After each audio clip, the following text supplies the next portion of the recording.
Welcome to another edition of the Motion Live, everybody. Hey, I'm Morris Lilienthal.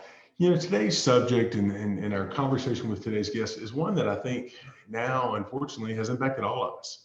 We've all had a family member or a close friend that's diagnosed and battled cancer. And, we've had a lot of success stories and a lot of tragedies that, unfortunately, people just didn't make it.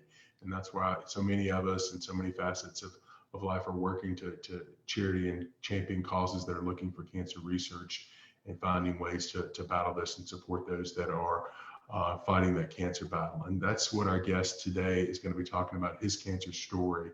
And our guest today is Frank Dix. Frank really has a really interesting and I think he's chronicled an ironic story, how he went from being an advocate for the Leukemia and Lymphoma Society to actually being a cancer victim and then survivor. And so I'm excited to have Frank on today to talk a little bit about his journey and his story, and excited to hear a little bit more about his book that's going to be coming out soon, and let him tell us a little bit about that. Frank, how are you doing, man? How are you making it in the COVID world right now? I'm surviving, just kind of day to day, locked up in the house with me and the boys. So yeah, I understand. We were talking before we went live, folks, that we're all kind of managing. And if you got kids, you're playing your role as teacher and dad and working and doing all that. So I know Frank's handling all those fronts like a lot of us are. Folks, if you're watching the show live and you've got questions for Frank, or you want to give us a shout out and just let us know you're watching, please do put it in the comments. If you've got questions for Frank afterwards, or you want to share some story or how cancer may have touched you, please put it in the comments. We'll watch the comments after the show. And again, as we get to talking about Frank's book in a little bit, we'll put a comment in the book in the link in the books where you can find it later on, and more information about the book as we follow through. So Frank, as we kind of said when we kicked off just then, you kind of started out as an advocate and for cancer research and cancer awareness. Talk to us a little bit about where that advocacy came from and how you got involved with the Leukemia and Lymphoma Society.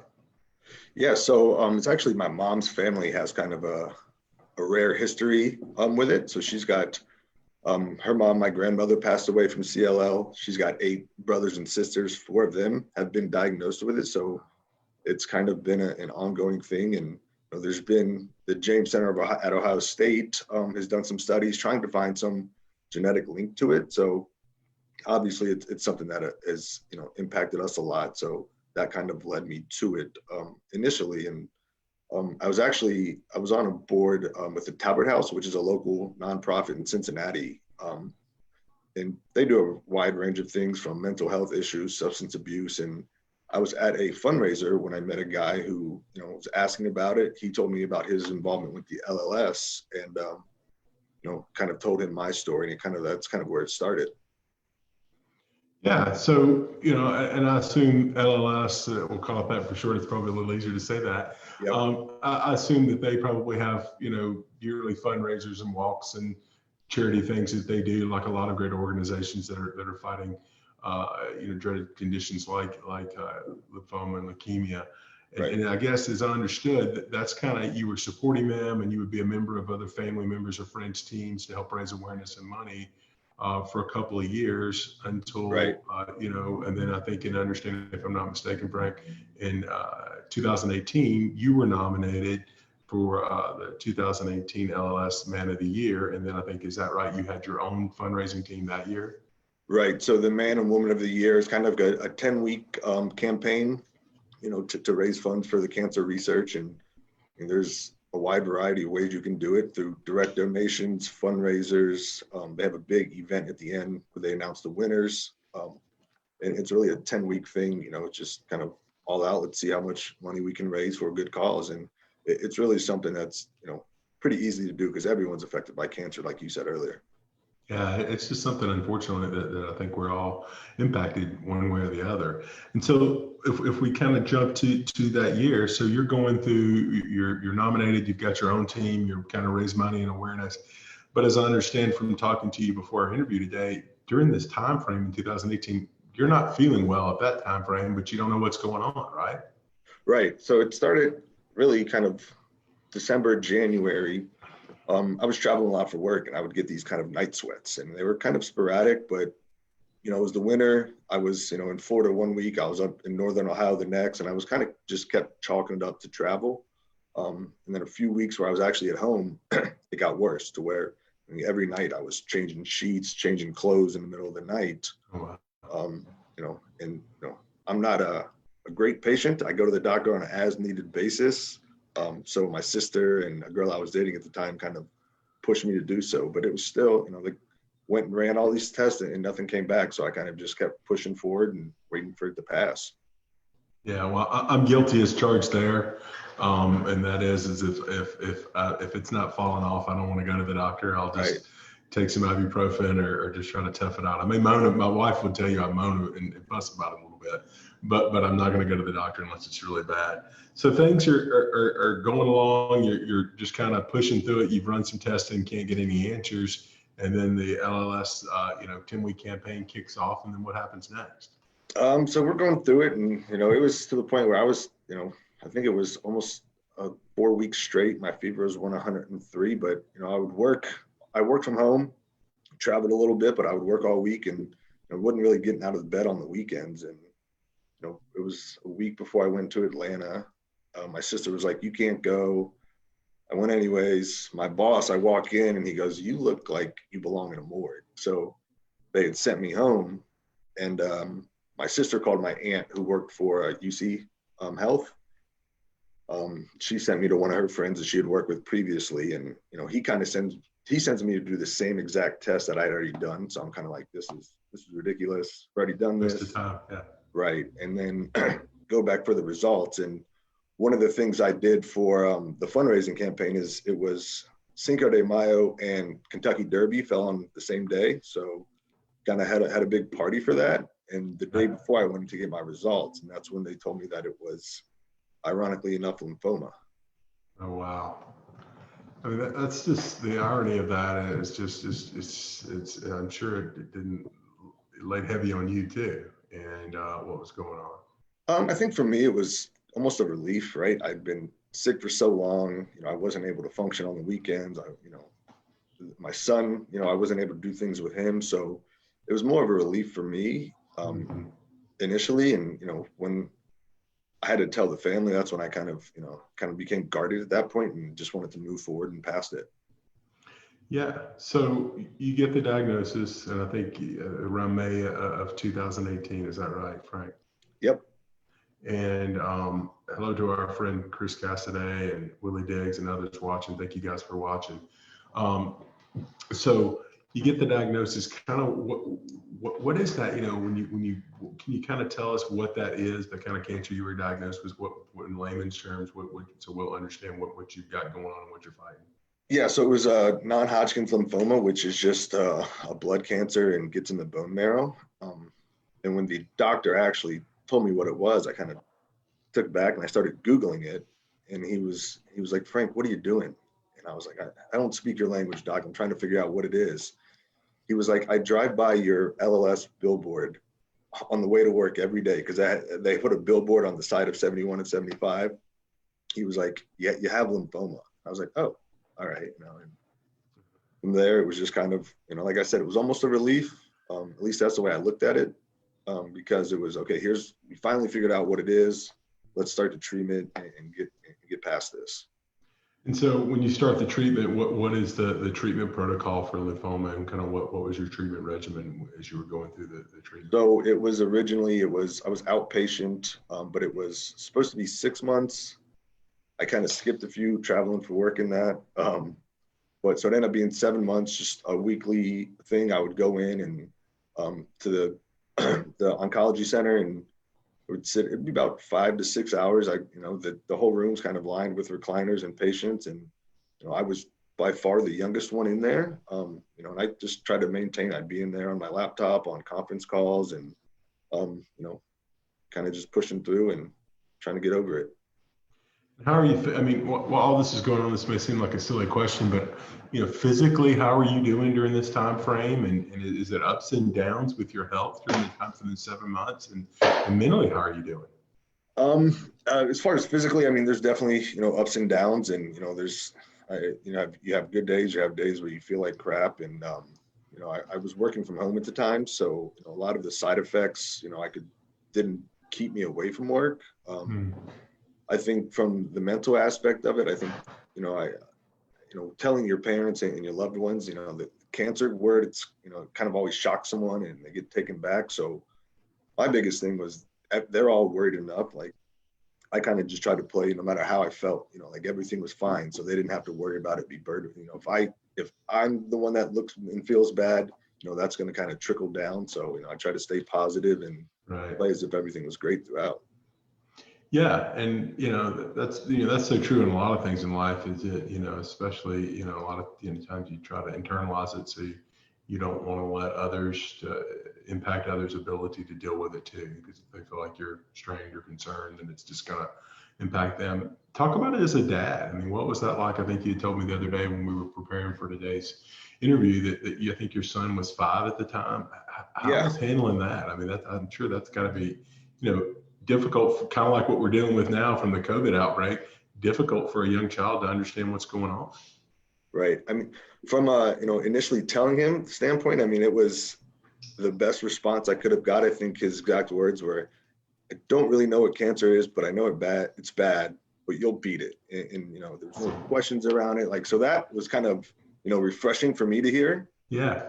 Instead of everyone kind of gets, kind of walking on eggshells to talk about it. Right. Mm-hmm. But the hardest part was he was trying to understand how I got it. Right. Like, I always tell him, put your coat on or you're going to get a cold. So he thought there was some, outlying factor that, I'd experienced or been exposed to that Right. caused it. So that was kind of the most difficult part because, I couldn't explain it. And every time I'd get back from the oncologist, he'd like, did you ask your doctor what caused it yet? So it was, actually a friend of mine who works at his school had bought me a book that we tried to read together, but we never really finished. We finished the book about a year after treatment. Yeah. Well, that's tough. And I can't imagine how tough that was trying to do that and tell your child that you're going through something that's, in their terms. I think most people would make the decision you made, which is to tell them something in a way they can understand, but then trying Right. to have them rationalize it. As I said earlier, it's kind of like what you and I are both doing and parents all over the world are doing, trying to rationalize to our children why they can't go out and play with their friends, or they're not going to get to go, the sporting event or get to play sports, or, going to school and all these things. And trying to rationalize that as a young child Right. is very tough. And so it sounds like, your son did a tremendous job, kind of managing that. And I'm sure as a parent, what an uplifting way. Because I don't know what we're dealing with that, but we're fixing to beat it. Right. Yeah. And That's awesome. I feel like he grew up a lot because went from like, he almost tried to take care of me. If we were doing something, I would call for, I'd do anything in pain. He would, are you okay? Do you need anything? Like what's going on? So that was kind of cool to see him kind of try to take ownership of it. But at the same time, though, for me, I was kind of like, let me be the parent here and you be a kid. So that was kind of a double-edged sword. Sure. Folks, if you're just joining us, in this much alive, we're speaking with Frank Dix. We're talking about Frank's journey from an advocate for LLS, the Leukemia Lymphoma Society, to while he was being nominated for Man of the Year in 2018, to finding out that he was diagnosed with non-Hodgkin's lymphoma, and talking about that. And so, Frank, we get through that, and then I think, as I understand, in end of 2018, so you're diagnosed with cancer in May. You go through the 7 months of chemo there, and then I think you go into remission in December of 2018. Is that right? Yep. So my last treatment in November, and then got cleared that I was in remission middle of December. Yeah. Chris Cassidy said your son taught you how to dress better too. Giving us a hard time here. But what does that mean? Kind of explain to us. You talked about Googling the terms earlier. From a layman's person who maybe hasn't, had someone super close go through cancer to the point they understand what remission is. What's a basic understanding of that? So you're not necessarily cancer free, right? It's basically there's still a percentage that it could come back, right? So as I mentioned earlier, I'm kind of a treatment adherent. And my initial understanding was that it will come back, but the chances will increase as I get older, right? So they wanted me to come in for a blood work and a test scan every 3 months. So I went for my first one, and then 3 months later, I was kind of like, I'm not doing this, because it felt like I was just holding my breath for 3 months at a time, right? And I thought if it's going to come back, it's going to be later in life. Then come to found out about 3 months ago, and I haven't been back in a year, so I've made it a priority now. But it's actually with the lymphoma that I had, if it's going to come back, the highest likelihood is in the first 5 years after treatment. And so basically you go back every quarter. Are they running I think you told me some blood work and maybe a PET scan to just check to see if there's anything going on? Yep. Yeah. And I assume early detection again is key, that if you that's why you go back every 3 months instead of once a year or something like that. Exactly. Yeah. So by the time I had originally been diagnosed, it was stage 4.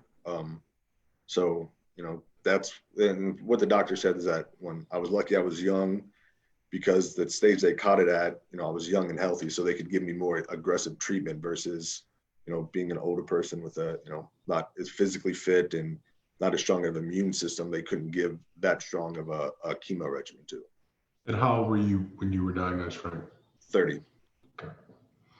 Well, so now, here you are, a little over a year and a half, almost a year and a half into remission and doing, and as I understand, this has kind of shaped you and molded you and left in such an impression as I can only imagine, but you decided you wanted to share your story and talk to us a little bit about, what's motivated you to share this to the point that you put together a book that's going to be coming out soon.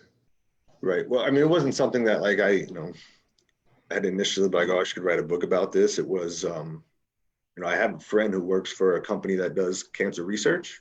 And she had asked me to speak at one of their events. And, I was kind of pushing it off, but he was like, hey, you owe me a favor. You're going to do this. So I did, and I'm glad I did. For me, when I was kind of going through my presentation and talking points, I had realized that it was the first real time I had reflected and processed everything that happened, which was a good outlet. So, I did that presentation, and it kind of just felt good to say some of the things out loud and actually talk about it and reflect on it. And, so I started then, and someone had actually asked me if I had written a book. So I was like, let's continue on this path, and hopefully someone handles it better than I did. Well, what I've heard from others and my personal journey through personal tragedies is that by me sharing our story and what I've heard from others is people sharing their story, it's very therapeutic for them, and it helps you heal from what you went through, and it kind of helps those scars heal. And you feel like, when we're sharing your story, what you're saying, as I understand, is that, you feel like you're helping others, and that, maybe somebody else can get through this a little easier if they're dealing with it, or their family members dealing with, they can relate to a little bit better about what's going on. Right. And I don't think, I'm not trying to be, I don't think I'm a motivational speaker or anything like that, but I think, in the way I handled things, if I'd had someone else kind of normalize things for me, because it got to the point, like I said, I didn't want my family to worry I was driving to and from chemo alone and things like that. I think, I would have processed it better and been able to lean on people without feeling like I was being a burden or, just being susceptible and being vulnerable that I was sick. Yeah. And so in the book, as I understand, you're kind of focusing on more of the emotional and mental aspects and things of how you as a cancer patient and the family and friends around you, cope with the situation. Is that kind of part of your focus there? Yeah, absolutely. So it's more like, from the cancer and, the chemo and the side effects, the doctors are going to tell you everything to expect. But, as far as, managing the relationships and the interactions, because anytime you say the word cancer, people get a little, it's almost like you got leprosy. They don't know how to address it or how to approach it. They cinch up. Yeah, I'm sure they cinch up. That's what was great about my son. He just kind of acknowledged it, kind of a blind ignorance there to just acknowledge it head on versus walking on eggshells. Yeah, I don't know what we're dealing with, but we're fixing to kick its butt. Right. Yeah. So, well, that's awesome. Well, Frank, talk to me a little bit about, when is the book going to be coming out, and where can we find it? So it was originally supposed to be printed and everything this month, but with everything going on, obviously the printing company had slowed down production in the facilities. So right now, I think we're on pace to have it ready for print and everything by the end of June, barring that, all of this is over sooner rather than later. Do we have an official title for the book that if we want to look for it yet? Is that out yet? Yeah, it's going to be just Advocate to Survivor. Pretty straightforward of, what I went through there. But, and then we're getting ready to publish kind of a website that you could go and look at it on and purchase it on. It'll just be just frankdix.com, pretty simple. And then on Amazon as well. Yeah. So folks, if you're just tuning in, our guest today is Frank Dix, and we have been talking for the last little bit about his journey as an advocate for the LLS Society, and then sadly turning into a cancer patient, and then his battle and journey through and into remission now, and how he has written a book to kind of chronicle his journey and to give back to hopefully help others to understand how to maybe better deal with this diagnosis if you happen to be, you or a family or friend have to be dealing with it.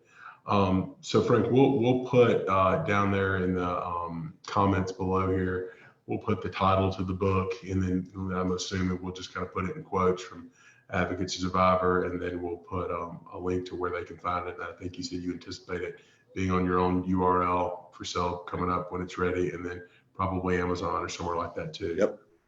Okay. Well, Frank, I want to thank you for sharing your story, and I think it's tough for a lot of people, and that's fine, and it is. But I think for some people that when they feel they can do that and then I think it's really therapeutic for them, and I'm sure you're finding that and doing. And I know that there's somebody out there that's gonna read your story and they're gonna relate to you because they're going through it, or a close family member or friends going through it, and they're gonna pick up some little nugget that's gonna make it just a little bit easier to get through, because it's obviously never going to be easy, but they're going to pick up. Is there anything else that you want to share about that before we wrap up? No, I think you hit the nail on the head. It can be therapeutic to talk about it. If you'd have told me a year ago that I would be, writing a book on it and talking about it verbally, to verbalize it for me, I would have told you you're crazy, but, it's been good to kind of talk about it and process it. And, if it helps one person down the road, great. That's awesome. Well, I want to thank you for your time today. I want to thank you for having the courage to share your story and put that down for others to take something positive out of. And I certainly wish the best for you and your family, and hope you stay and remain in remission and have a great, long, and healthy life to be there for your son and watch all the great moments that are yet to come as a dad. Me too, man. I appreciate it. You have a good one. Thanks for having me. Yes, sir. Thank you. Thank you, everybody. Hope everybody stays safe. Take care, everybody.